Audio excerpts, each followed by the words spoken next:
Hi, Alessandra. Claudia is rejoining just now. Fantastic. Mary, I leave it to you. You're the one moderating today.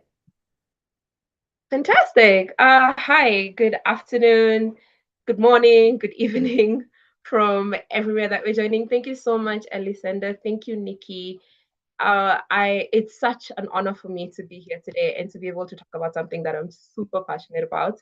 And please let me know because I know I tend to speak a bit fast. So if especially for my speakers, speak too fast, please just give me a signal. um, Okay. Yes. So my name is Mary Von Odada, and I lead a team from Neurotrust Network. We are based here in Nairobi, Kenya, and we are one of the organizations that is going to be co-hosting the Africa Regional Forum next week on Thursday. And as a side note, I hope you have registered. Nikki, please drop the link in the chat box. So for those who have not registered, please join us. Whether you're joining us physically or virtually, welcome in advance. We are so looking forward to hosting you. I think also my co-host for the forum is here. She's called Diana Oma. She's the ED for Youth for SDGs Kenya. And if she's here, Diana, please pop a message in the chat box to also say hi. So today we are doing the second webinar, and if you missed the first one, I urge you all to go to GDC's YouTube page. It was live streamed. The entire conversation is there as it leads to this one, as well as the forum that we're going to be having next week. It was such an interesting conversation, and just the fact that we get to build up on this and leave you guys hanging a bit so that you can join us next week and we get to have a full day. Super, super excited about that. So for today, we're going to be discussing democratic disruption, civic movements, and digital democracy. And I have such an amazing panel. Um, World of expertise right across the continent. And I want to make sure that we get the most out of this. So I'm just going to paint a picture of this. Right. So I'm just gonna paint a picture of ideally what we're gonna be talking about, and then I will introduce my speakers for this afternoon. They are the most interesting ones. Mine is just to coordinate the conversation. And knowing that Africa is going to be hosting the first of several forums, there's a lot happening. Africa as a whole, it's very dynamic, very different cultures, religions, languages, and democracy as well. It's not like a sort of one blanket approach, and this is part of the reason why we're super excited to be having a continental discussion around this. And basically, just having a look at how young people, because Africa is the youngest continent, and democracy is being rewritten in real time. We have seen protests, we have seen how a hashtag can literally influence a conversation. And a generation ago, I'm a proud millennial. So just looking at like my parents' generation and how they used to mobilize and how they used to engage, especially on discussions around this, because democracy also takes shape in very different ways. This was physical meetings. They needed a space to be able to come and meet up. We are talking about radio stations. I don't know how many of us still listen to the radio, but this is quite big. We are talking about newspapers. And today, movements can literally just begin with a hashtag, and that can be replicated right across the continent. But also, these same tools that we are using to empower citizens and ideally bridge the digital divide and how we call ourselves a global village, governments are also using the same platforms as well as powerful actors to monitor, to manipulate, and sometimes silence the very same voices that we're trying to make sure that we have rights and our voices are being heard. And just anchoring this in the African reality, looking at advocacy, looking at how young people are addressing corruption, governance, gender rights. Young Africans are literally redefining what civic participation looks like at the moment. And with this, we're also witnessing democratic disruptions from military coups, shrinking civic space. I know this we're facing, especially in the CSO space, and rising digital surveillance. And this is where now my paradox comes in. And I want to pose this question. And as you're mulling over it, I'm going to introduce my panelists. I want to ask, are digital tools expanding democracy or simply reshaping how power controls it? Hold that thought. I would like to start off with Claudia Massa. And Claudia, I'm just going to read her bio. She is a governance, peace, and security junior expert based in Comesa. Comesa is in Zambia. And she has over 5 years' experience across sub-Saharan Africa, covering the spectrum of conflict prevention, fragility management, and peace building. Claudia has designed and implemented programs and developed training modules on youth, peace, and security, social cohesion, PCRD, which I will let her expound as she's speaking to us, and dialogue forums. She has also been involved in cutting edge research whose outcomes have shaped policies and reached academic discourse both at the national and regional levels. Her research cuts across conflict prevention, conflict resolution, and governance development, on which she has peer reviewed published works. And her work is amazing. I recommend for us to go and look at her work. Our second speaker for today is Angel Budia, who is the National Youth Chair for the Jubilee Party right here in Kenya. Angel is a public policy professional and political leader, and she holds a master's degree in research and public policy from the University of Nairobi. She's also the reigning Miss President Kenya, an honorary title awarded to outstanding emerging women political leaders, and a Mandela Washington Fellow. She currently serves as the national chairperson of the Jubilee Party Youth League, where she leads youth political mobilization, party organizing, and leadership development. Angel has held several senior youth leadership roles at national and regional levels, including serving as a director at the Kenya National Youth Council and as chairperson of the COMESA Youth Advisory Panel. She has also engaged internationally through advisory roles with global institutions, bringing comparative perspectives on governance, youth participation, and democratic processes. She is widely recognized for her work in electoral politics, and she was also listed amongst Business Daily's top 40 under 40 women in Kenya. And we also have a gentleman on our panel. We have Daniel Orogo, who is the programs director at Civic Voices Initiative Kenya. Daniel is a seasoned governance consultant and political analyst dedicated to strengthening democratic institutions and amplifying youth voices across Africa. With over a decade of experience in community organizing and policy advocacy, he bridges the gap between citizens and decision makers. As the Africa Regional Coordinator for Democracy Moves, he leads strategies for political inclusion and governance across the continent. Simultaneously, he serves as the programs director at Civic Voices Initiative. In this capacity, he oversees the strategic design and implementation of civic tech programs. His work focuses on leveraging digital tools to enhance public participation, driving projects that increase transparency, and managing high impact initiatives that connect citizens with governance structures. Ladies and gentlemen, as you can see, we have an amazing panel, and I want to get right into it. I'm going to start off with Daniel. Daniel, are you able to hear me, see me? Yeah, sure, I can hear you. You confirm if Okay. you can hear me. Yes, I can. You're audible. Daniel, I want to start off with you, whereby we can maybe start from a civic movement perspective. And my question to you is, many of today's civic movements in Africa begin online before they ever reach the streets. From your experience with civic tech initiatives, what distinguishes digitally enabled movements today from traditional civic mobilization we saw 10 or 20 years ago? Thank you, Mary, for very elaborate introduction, introducing as well. Couldn't notice that I have initially also tried to run for political positions before, so there is that an admixture of, community oscillating between community initiatives and digital, democracy programs, but as well as programs. So I think being in the civic space for over a decade. Well, I think the question has been what distinguishes the current civic mobilization that is happening online, and then the ones that was, being organized offline.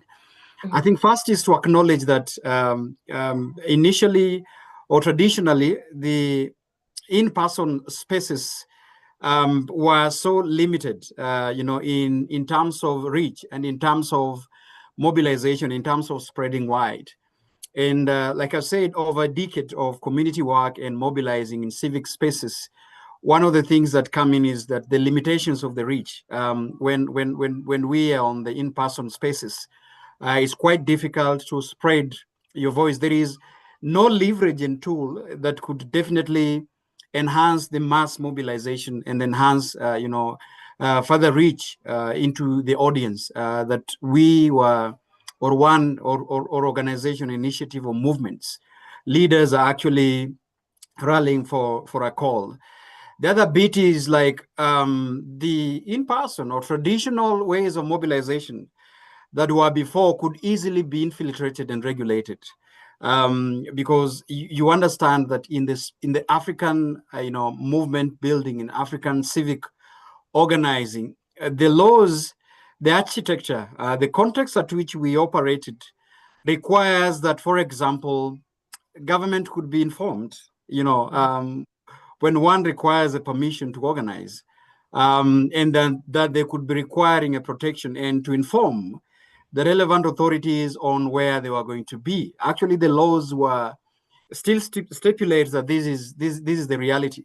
But I think digitally, there is no,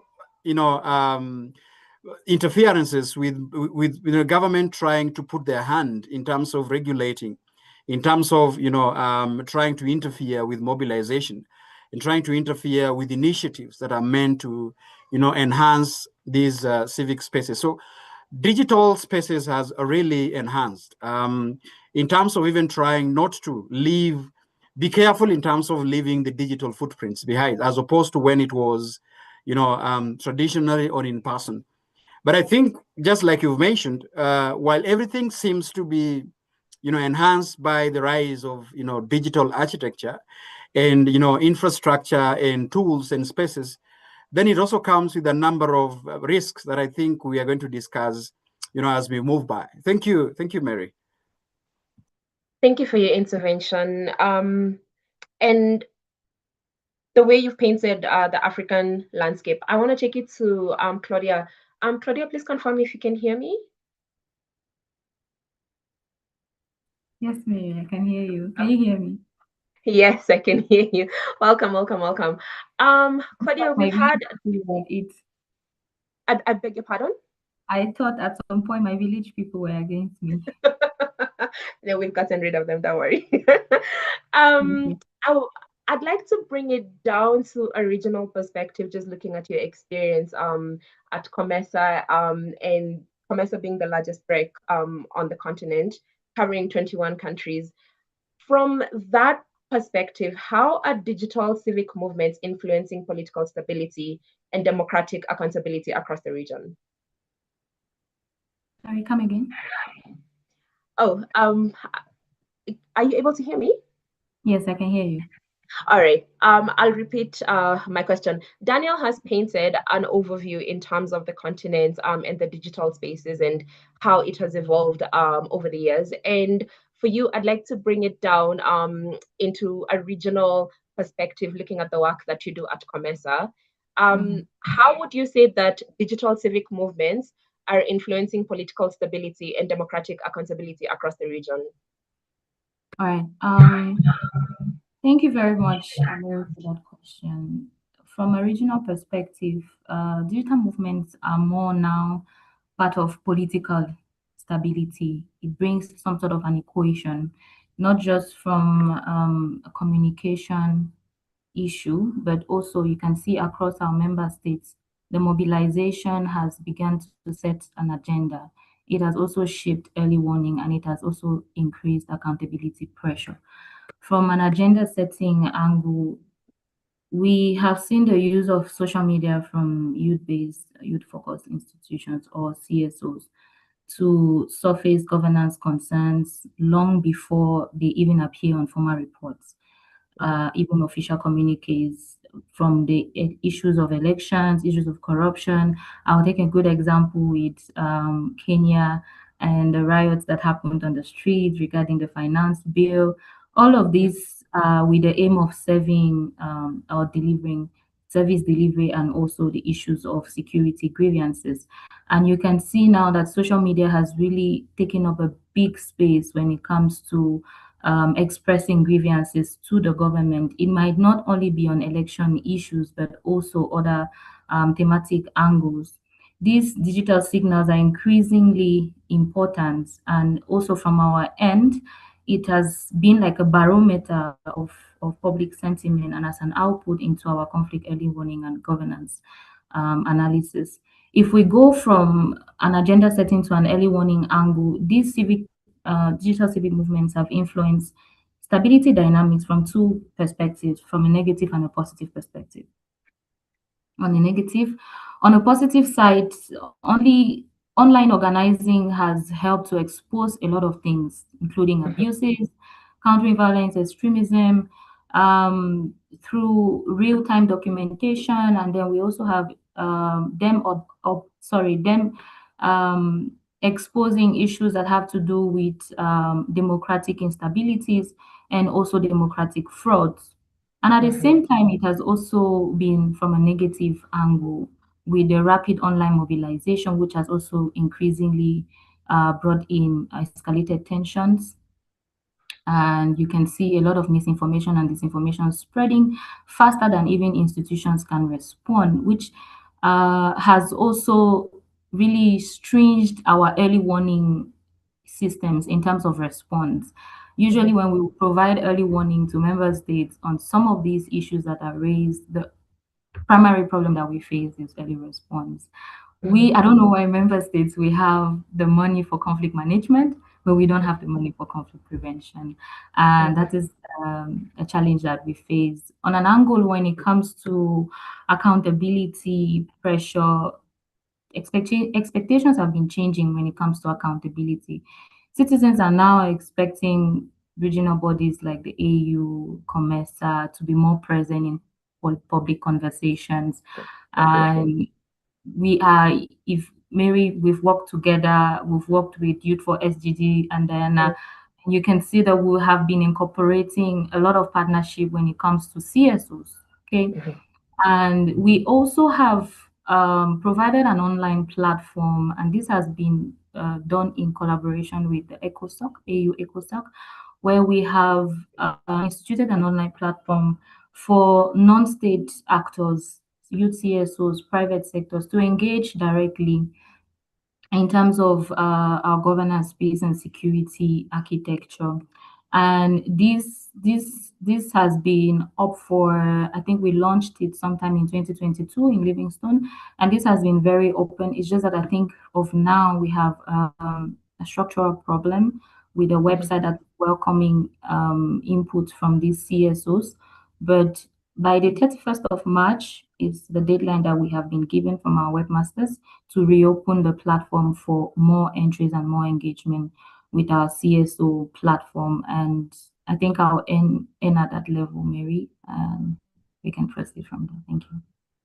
All right, thank you so much, Claudia. And I think my key takeaway from Claudia's intervention, not only to member states, but across, especially just in the webinar that we're here right now, and anyone who will be listening to this a bit later, why are we more reactive than being proactive? I think that's a key question that now we need to think about with the work that we do in the spaces that we're in, and also the young people that we get to work with.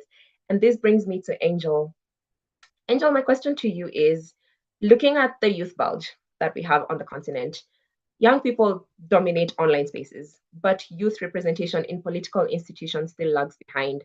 From your experience in youth political leadership, why hasn't digital activism fully translated into political power? Thank you so much, Mary. It's been quite a reflective moment for Kenyans, and we are wondering, why are we still having underrepresentation, especially in within political structures, whether it is in the executive, legislature, or the judiciary, where we need to see more impact and more influence, where young people can be able to influence policy. But I'd like to say that this digital decade we're in is quite recent, and it's speaking in terms of a perspective from Kenya, is that we have enjoyed free primary education since 2002. So this is a generation that has had subsequent enjoyment of digital structures, and it has been deliberate policies by previous regimes. And these regimes were just 10 years ago when they came in and started constructing digital superhighways. So this is now when we are seeing the product of that. I think we are in the very early stages of digital activism, and I think even for digital penetration in Kenya has been quite something we sort of celebrate, because at least a lot of young Kenyans can access digital structures, whether it's WhatsApp, social media, or even artificial intelligence. These are devices that can be accessed easily. And compared to other countries in Africa, Kenya has quite a relatable or a rate for data bundles that is affordable to some extent. We still fight and champion for it to be freer and have more Wi-Fi hotspots across the country. And when I compare that to other countries, I get the gist of it. But I think it's quite soon to judge and say that digital structures are not influencing political spaces. I think this is a first time that we are getting to experience this. And I think when we talk about Gen Z, which literally for me translates to challenging the status quo, I think that using digital structures has been the first off. And when we talk about even COVID-19, I would look at this digital activism being born from that. It is one of the silver linings that we've gotten to enjoy as Kenyans, and being able to understand that we are a global village. And I think that even digital activism worked in Nepal, and they were able in their own way to be able to influence political structures using digital platforms. So I don't think digital platforms have failed.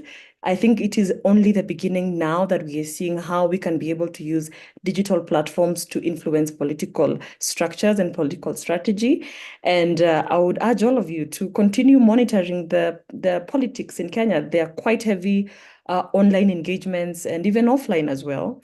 And we are yet to see how the Kenyan youth will behave in 2027 next year, which is not very far away, and to see exactly what will be the outcome of this. For a long time, even in 2022, we struggled to have young people register as voters, and even for them to run for office and to even turn out to vote.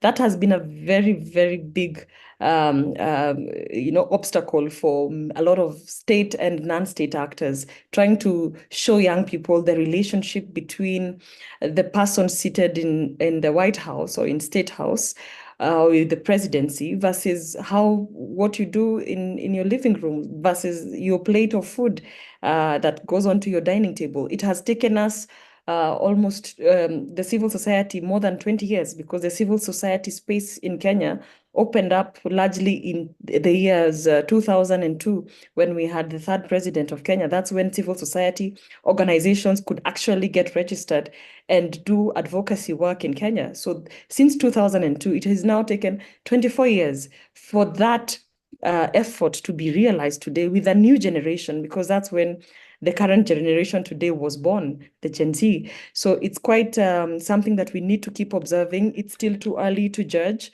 I think there's still time for us to be able to showcase and have another webinar in 2028 January. And now that is when we'll have statistics and data to show this is what worked and this is what did not work. So it's still early, in my view. Thank you. All right. From what I'm understanding, you are also speaking on issues to do with transparency and accountability, because ideally in the digital space, there's all different actors, different stakeholders, and ideally ways that people are interacting. And as you've rightfully said, we are still doing an analysis around this. We're still understanding, gauging the language, and to see how this will essentially influence upcoming elections. And I want to throw it back to Daniel. Just basing off of what Angel has said, when it comes to reality on the ground, how do digital tools translate real governance outcomes rather than just this space just being for visibility purposes? You are on mute. Thank you, Mary. I think as has been elaborated by Angel and probably Claudia. First I was looking at this in terms of the progressive, things that have happened within the digital awareness at this digital age. I think some of them have been mentioned by Angel. I was just looking at the recent statistics by, the Communications Authority of Kenya. And they are pointing out that the quarter, of 2025 to 2026, quarter one, the country has been able to reach a mobile penetration of 149%. That can easily be translated that we have in Kenya, 78.3 million people have got access. They have SIM cards in either way of, service, telephone service providers. And, the smartphone adoption is at 85.2%. So you can imagine that the virality, the access, the ability to connect, that coupled with connectivity, the cyber connectivity, and the digital hubs that has been mentioned, that is indeed, you can see the level of access. You can see the level of, penetration that, the country has compared to other East African, regional, other East African countries, and probably the African region. And hence, that's why you're asking is, how is it that with all this, access, with all this penetration, with all this, infrastructure, we are still not able to, have a transition or a conversion to digital means of participation, including people participating clearly in democracy. Actually, you're asking, the ground is speaking different from what the statistics are mentioning. Well, there is that one part of, a generation that, have got access. Our generation, the millennials generation and the Gen Z generation are lucky to be in a world where now we are calling it an information age. A lot of information, but also with digital access. And so I think the point at which we are in is we have all these kind of opportunities and competing interest of how do we use the opportunities and the virtual tools we have, to take advantage of the digital economy, make sure that young people's problems, the immediate problems of young people are met. For example, how do we translate civic engagement into the daily basic service provision, the daily income of young people? I think this is one of the next that as a democratic actor I've really struggled with, like the real conversion of saying we are very active on these, civically aware, civically conscious, and active in the digital spaces, holding the government to accounts, moving and translating our voice from online to offline. But at the end of the day, we are finding ourselves trying to convince our fellow young people in understanding the nexus between participating in democracy and thus translating to, curbing employment, translating to having food on your table, translating to, just having the basic needs going. What is the importance of participating in a political processes that will translate to the welfare being of a citizen? So I think this has been struggle, and one of the things that we are trying to do right now is just asking that one of the twist of having democracy narratives working is making sure that the narratives that we have translate to democratic processes and accountability process vis-a-vis what is it that means, to the social welfare of young people and the needs. So I think that has been the struggle of, why you're asking what is in the ground. Why is it that we have all this awareness, but when it comes to participation, that is it. Coupled with what Angel has said, that it is still early to tell whether, to judge or to come up with conclusion that our participation is minimal compared to the context that we are in right now. All right. So what I'm hearing is that within this space, there are gaps, there are opportunities, there are solutions, and we have millennials and Gen Zs, we've created a space whereby we can approach democracy, we can approach inclusivity, accountability in a way that probably has not been done from the previous generation into what we have now. And the onus is on us to shape discourse, to shape dialogue, and to make sure that democracy works for us. I want to bring it back to Claudia. And Claudia, I'm going to put you in a bit of a hot seat. Looking at the fact that you work for an intergovernmental agency and you cover numerous countries, you've engaged with grassroots, you've engaged with civil societies, member states, governments, right across your work, and this is just from your experience, we are seeing a lot of governments adopting surveillance technologies and controlling digital narratives.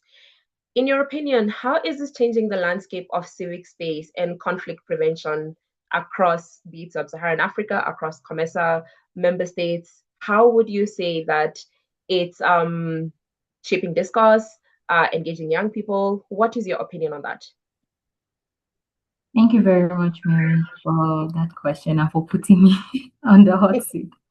I would say the expansion of surveillance technology and narrative control is fundamentally reshaping the digital civic space. And therefore, how we think about conflict prevention is also very important. On one side, you see states are responding to genuine concerns about cybercrime. And I think it's also, I was just glancing through the chat box, apologies, and then I saw some questions addressed to me. And I think this also responds to the question of Dr. David in the chat box. On the one side, states are responding to genuine concerns around cybercrime, terrorism, hate speech, and name them.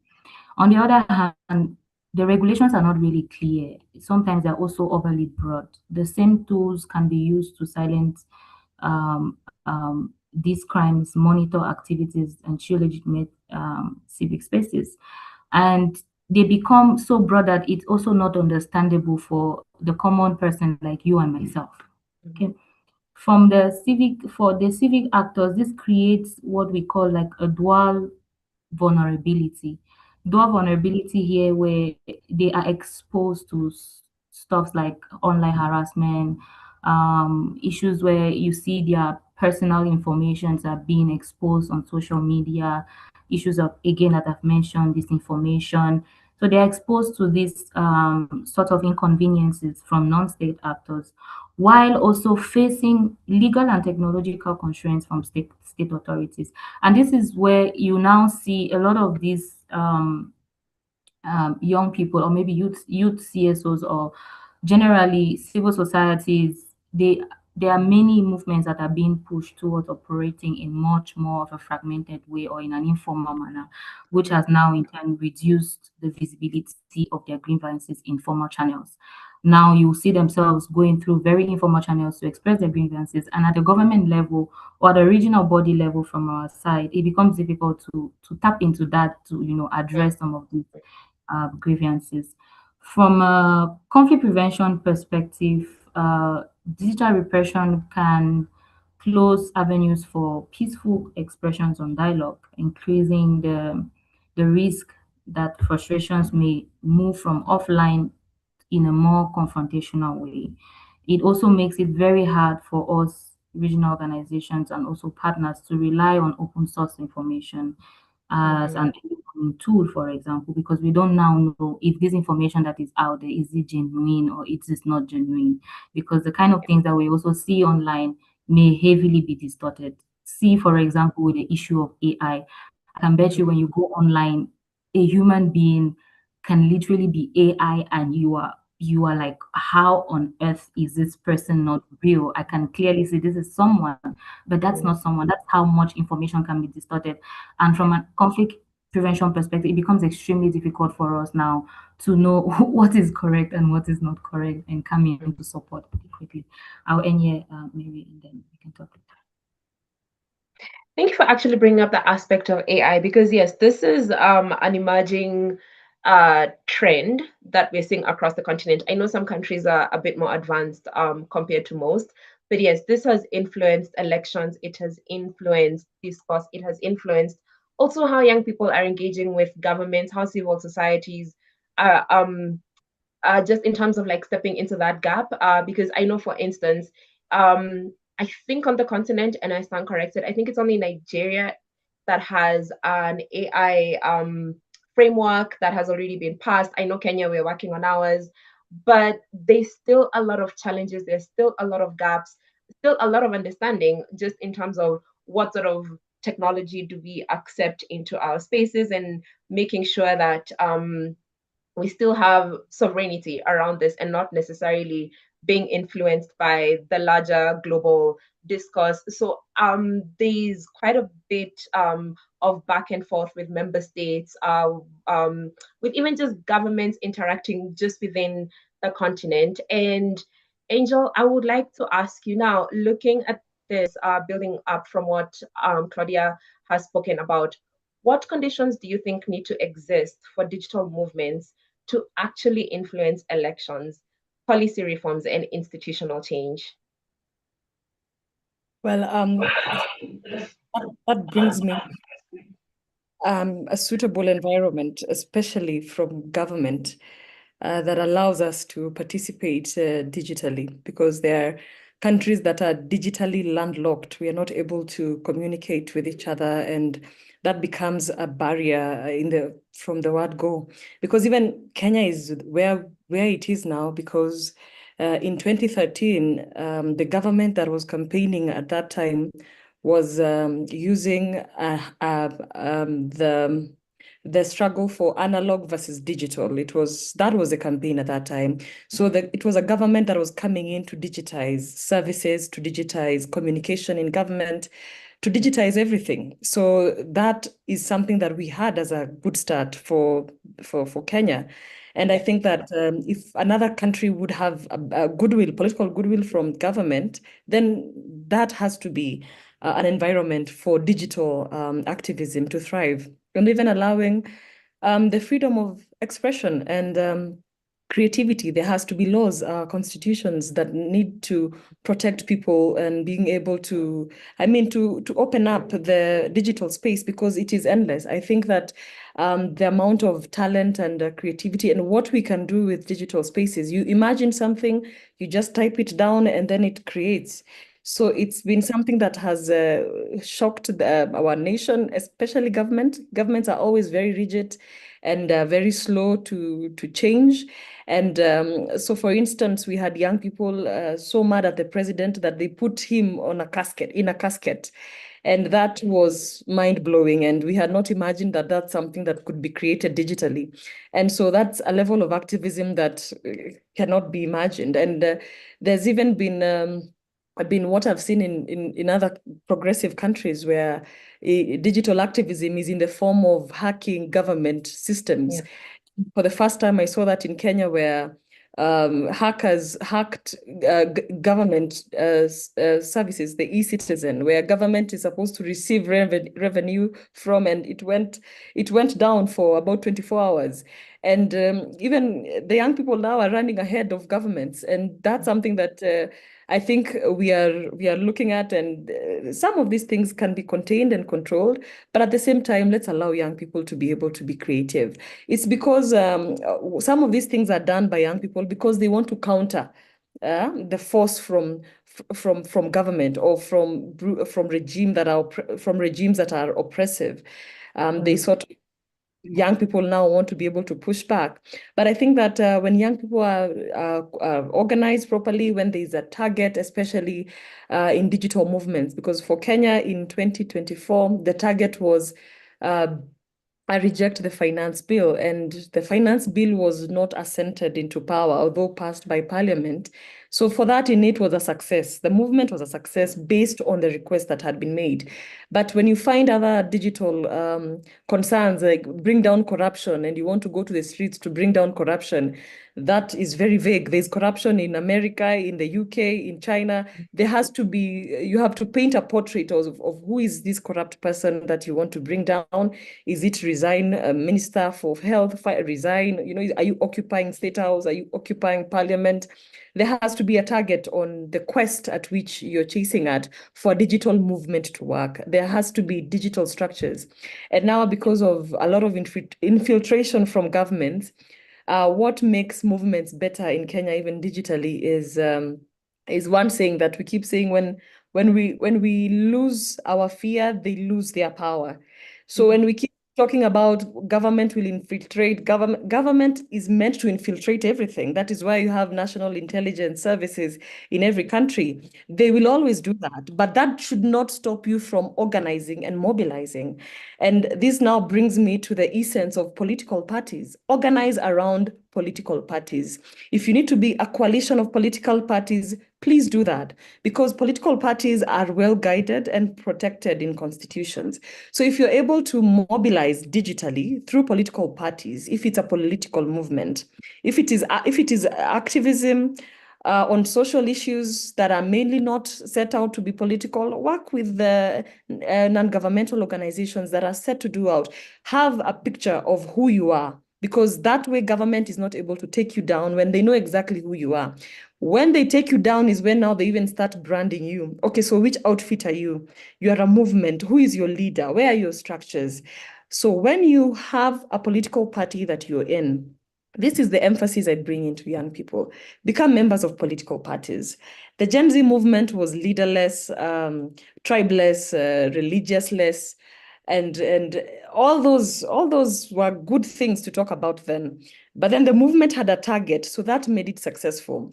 But for political structures to actually work or to be influenced, there has to be a strategy, there has to be a face to it. And one of the best faces to have are political parties.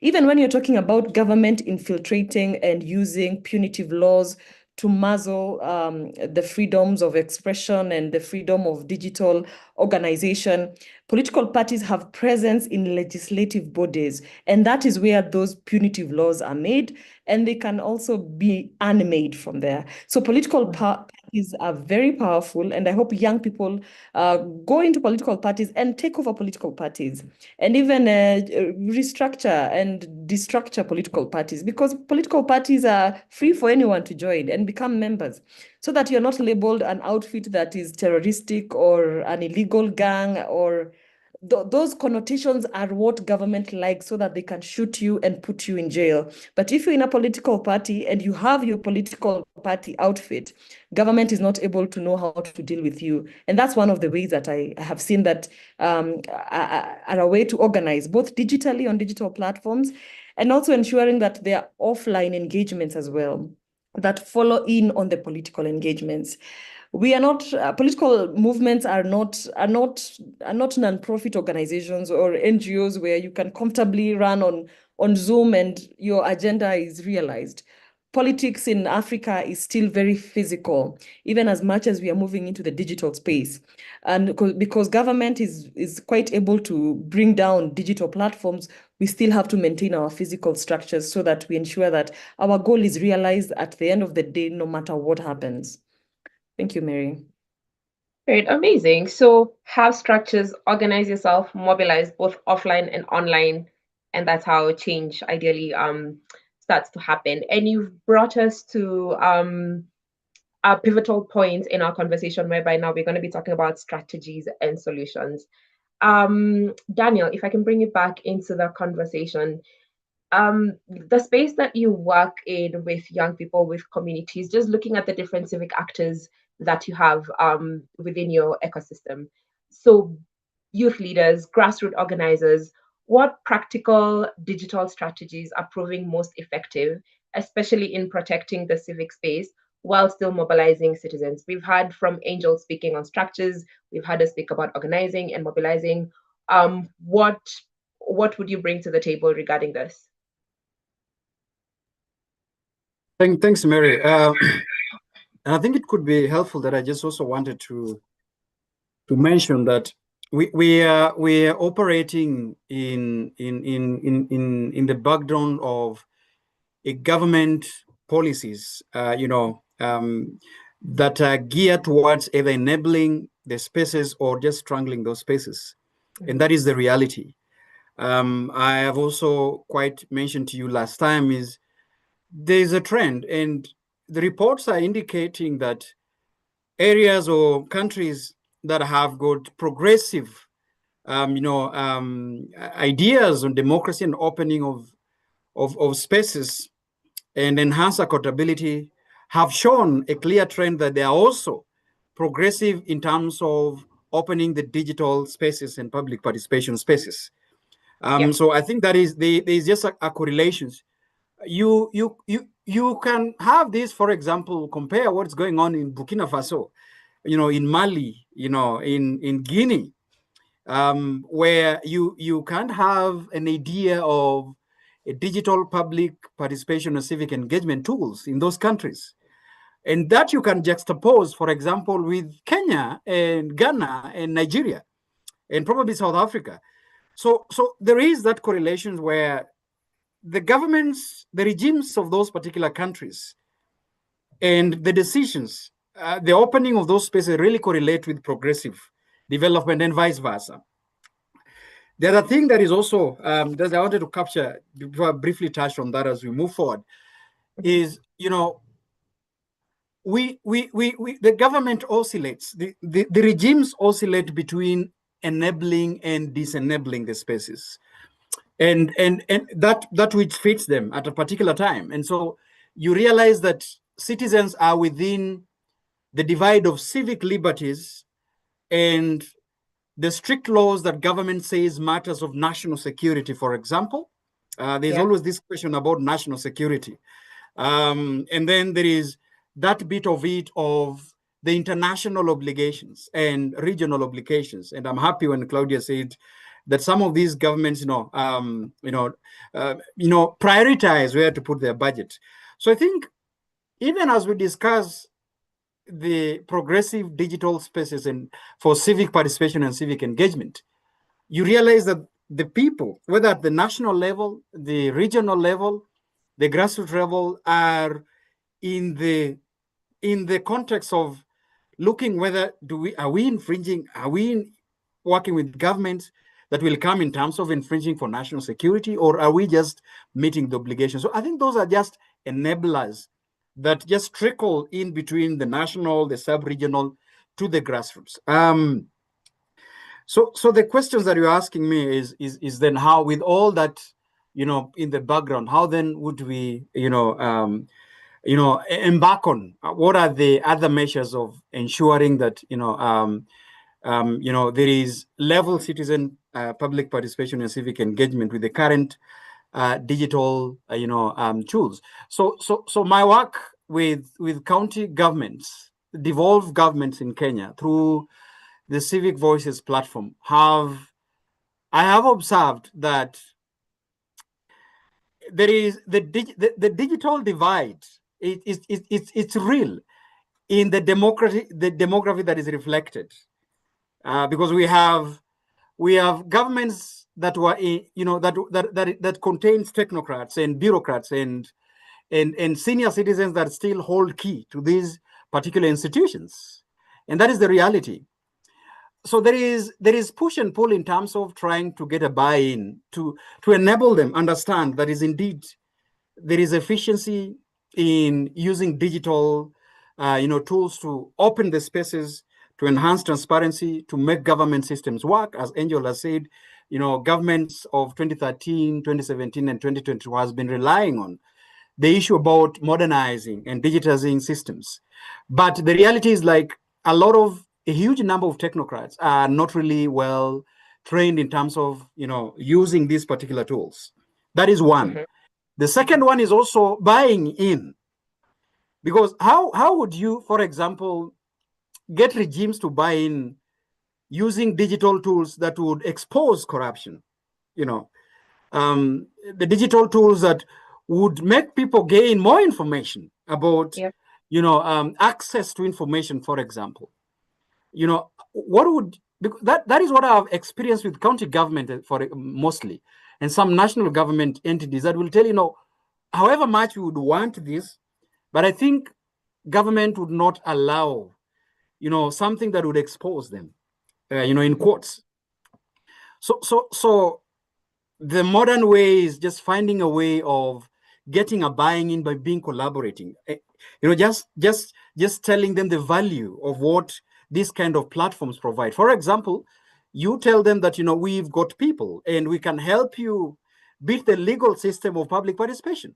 A number of governments, county governments in Kenya are in court, have been taken to court, and I think you know, because of violations of public participation laws. And a number of bills have been taken back because of the lack of quality threshold of public participation. So, for example, the dialogue that we could have as civil society and is getting to a dialogue and conversation with governments where we tell them that it is not about you and us and we, but I think it is a collaboration that can help you, for example, build the legal requirement that you spend a lot of time hiring lawyers in courts to argue your case to win. You can also adopt these digital tools for efficiency, and you can also make sure that this can enable you to sell your policies, for example. So I think that is one approach that we have always adopted in every level of government. And for political parties, I think the need of political parties is just like democratic institutions, is to get people know exactly their policies and their manifesto and to onboard. So I think selling or working with digital tools to enhance the spaces of political parties and to platform the political parties are actually one of the things that I would recommend, and that there's an opportunity. But lastly, Mary, so that I highlighted, I still find a problem, and maybe with time, with regional and economic institutions. It's quite difficult, for example, to understand the East African community and their digital policies, for example. I think is one thing that I've, within the spaces that I've struggled to, to understand. So I think even as we discuss these, the entities like the African Union, peace and governance architecture could probably look into how then would we adopt, mechanisms that appeals, to national government without not really fear of violating the state sovereignty, but also a lot of peer review mechanisms that are meant towards enabling governments to open up the spaces. Because as we speak, the difficulty within the AU governance architect and the AU at large is that the AU constitutive architecture and the law, they're also divided between the state sovereignty and the AU as a regional accountability measure in terms of trying to look at the developments within the individual states with regards to democracy, with regards to civic spaces, and regards to expanding digital spaces. Mary. Okay. I do like the fact that you've brought up the hard line between how recs are supposed to sort of come into play, but also respecting the different member states that ideally they work with. And again, putting Claudia back into the hot seat. Claudia, as your parting shot, what would your advice be, sitting from a regional perspective, just listening to what Daniel has been saying in terms of protecting this digital space, but also balancing national security concerns? What would your advice be?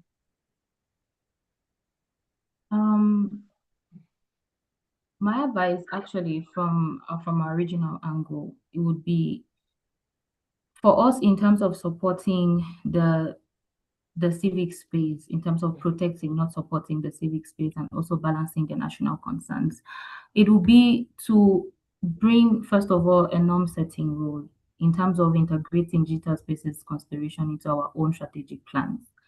That's governance instruments, our sectorial policies, and through our policy organs, ensure that we have these propositions being adopted by our ministries of foreign affairs and our heads of state during our summits, and also ensure that it shouldn't only be under the norm, like just being a policy, but also being implemented, which is also a very big challenge for our regional organizations. And going forward, as I said, on the implementation bit of it, to also ensure that our member states that are grappling with some of these dilemmas, some of these concerns when it comes to integration and protection of civic spaces, on how to regulate these platforms, how to protect the citizens' data, I saw a question again from David from Dr. David on the comments on how differentiating between legitimate online safety and state centered or censorship. And one thing is our role as a reg, for example, would be in terms of supporting these member states. What is their agenda setting?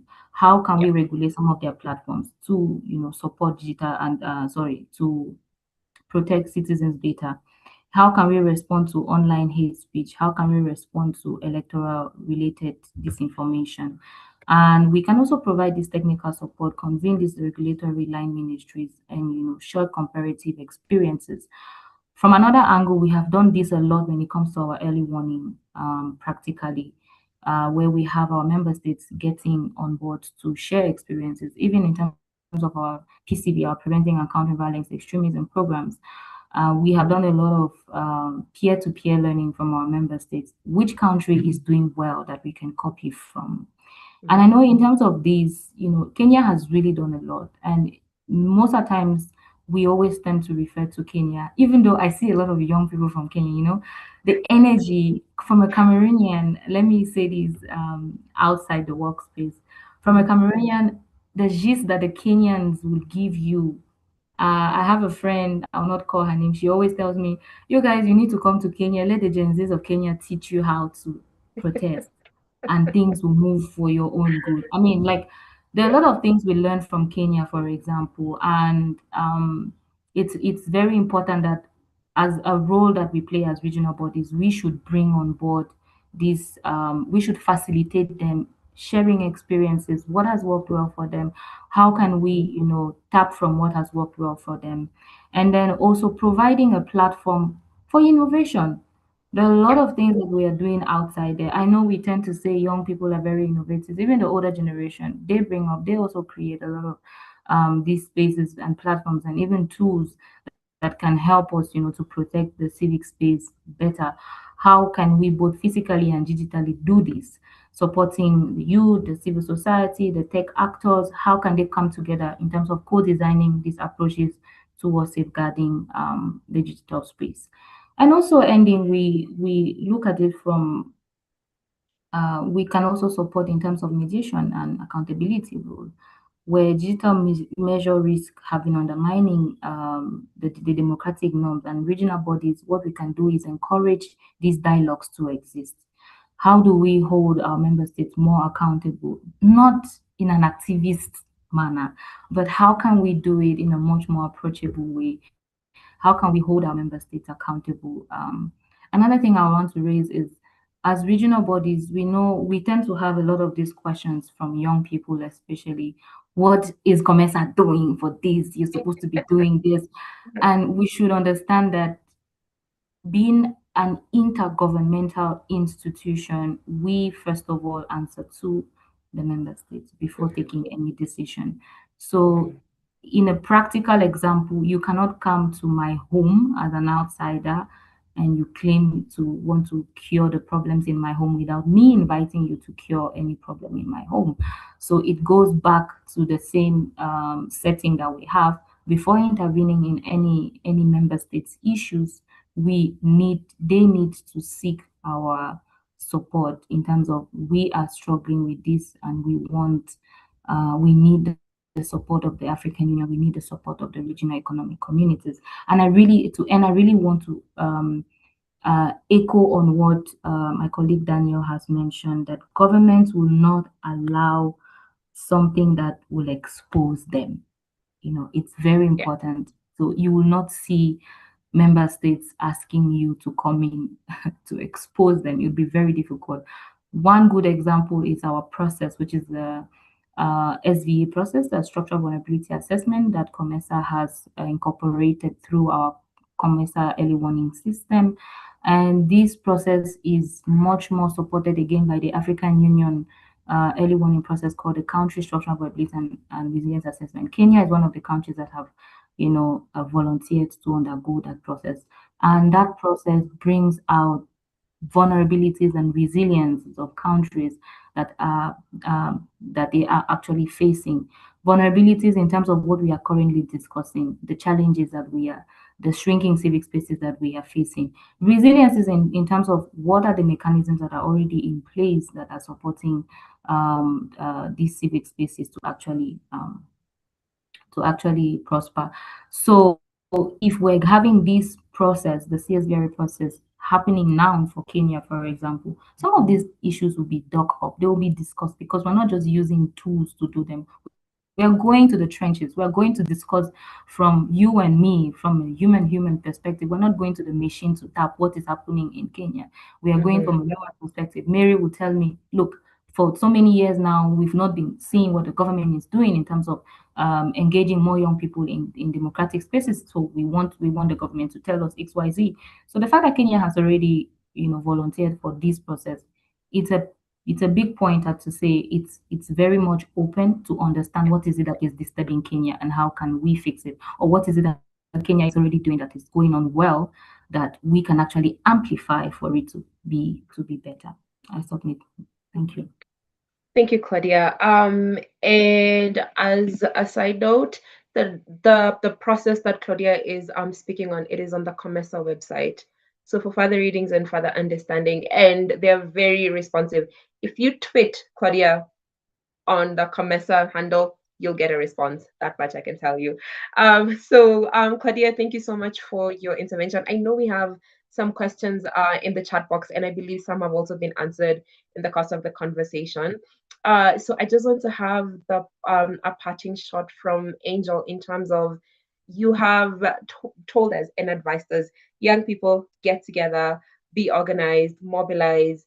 But how do we then get the balance between the online mobilization with real world political engagement? Because you've also said in Africa, the physical space is still very much active, it's still very much there. But also just looking at how the world is moving towards a digital space, how do we get a balance of that? I think that when I hear people saying that Kenya is doing well, and if other Kenyans would hear that, they would really throw stones. But I'd like to look at the case for Nepal and see that even after the movement, at the end of the day, the prime minister that they elected through the app called Discord was not a Gen Z. It was someone they thought was going to be a better leader for them. So I think the aspect of understanding that we require an intergenerational cohesion to be able to realize these goals is something that is quite important. And looking at why even physical structures are still important is because there are still sets of our demographics that still believe in contact communication, and there are still people who believe that they need to see who they are communicating to and supporting and engaging with. Although now that is something that we are slowly working on with time. And my best reference is always the mobile money services in Kenya. I think at least 70% of Kenyans use mobile money services. And in 2007, when they launched the mobile money services platform, Kenyans were quite scared. How do I get my physical money and put it in a phone and trust that it's going to be safe and I can use it and I can send it to my parents in the rural area and they get it? So there was a problem of trust. And I think when I say that it's still too early to judge the digital space in terms of what it has done so far. It's quite early. We are at a level where we are still building trust among people and trying to ensure that the digital space is reliable. There are ways of identifying gaps in terms of security and insecurity, and when we're having even conversations about information and misinformation. But from where I sit, I think digital spaces give us endless possibilities. We don't have to go physically to offices anymore. It's such a brilliant way of doing things. We have more time to do other things in life other than just reporting to your desk in the office and getting stuck in traffic. And all these other things that we get to do because we have to attend to things physically.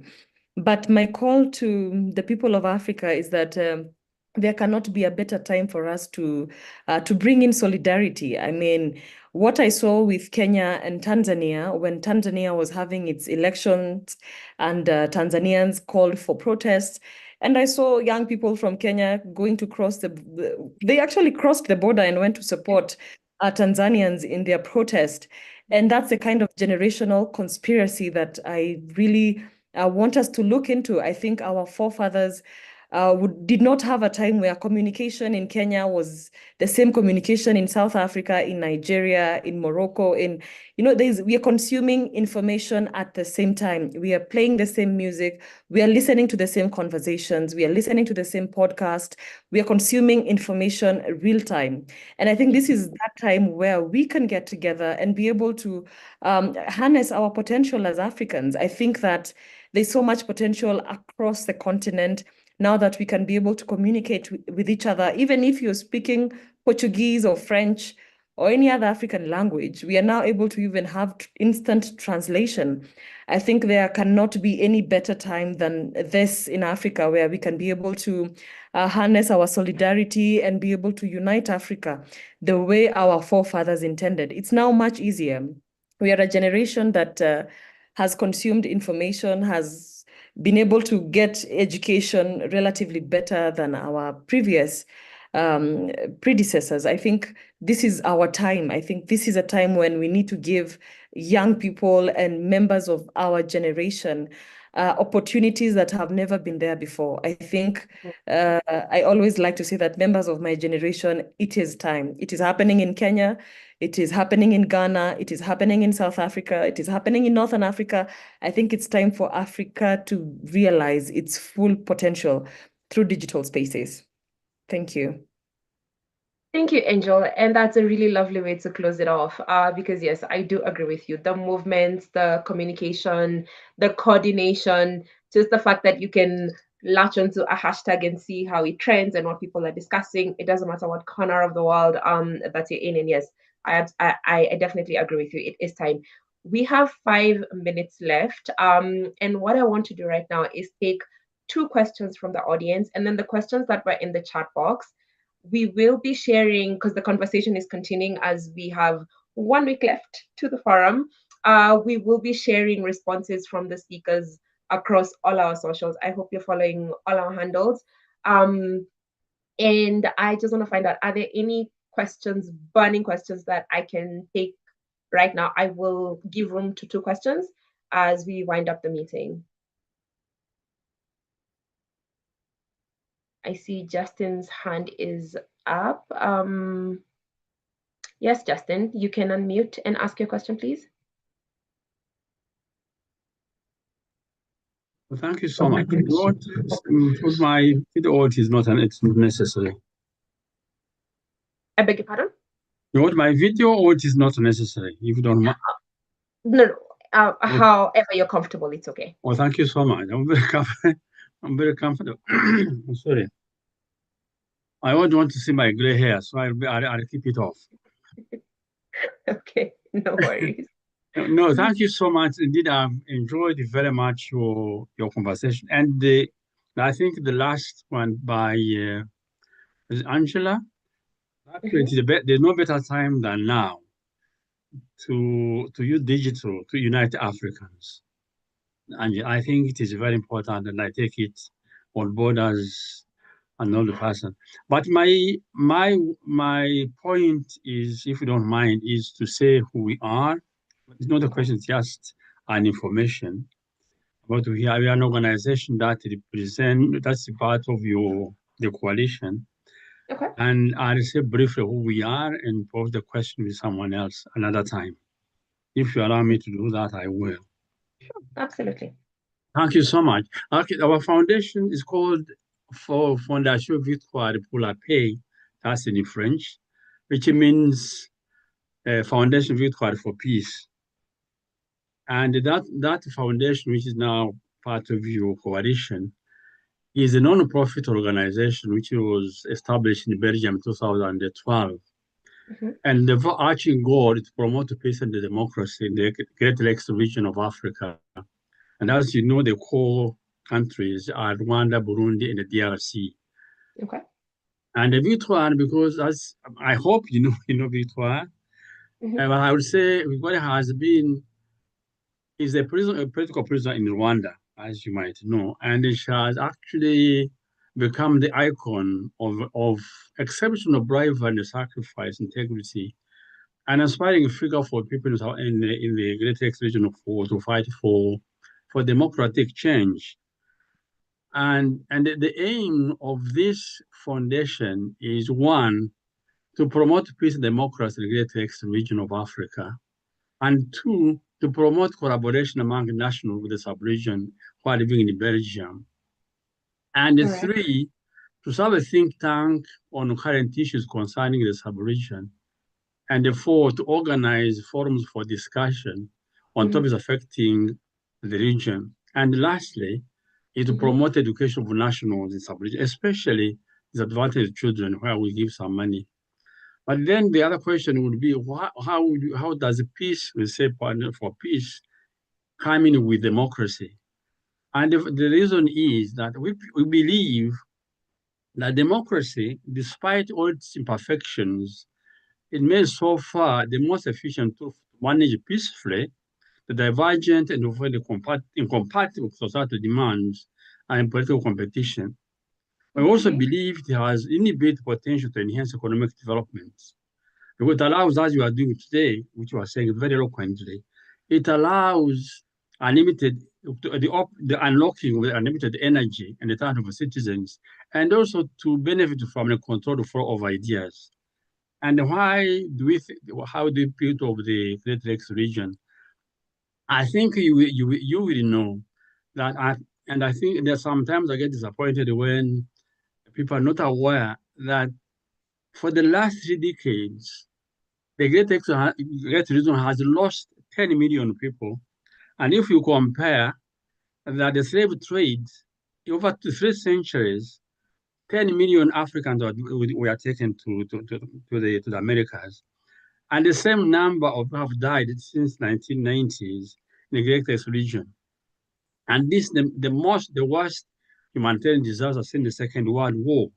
And unfortunately, we see it won't well talked about so much, and you hear it more about the outside of Africa than in Africa.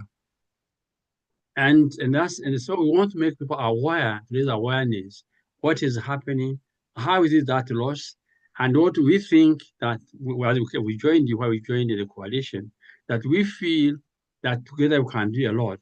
And to reaffirm, as you know, the issue that human rights and social inclusion are universal values. People think that is Western values. These are universal values. Freedom of speech, as we are talking about, rule of law, social inclusion, all these are values that are actually universal. And we think we want to be part of this coalition.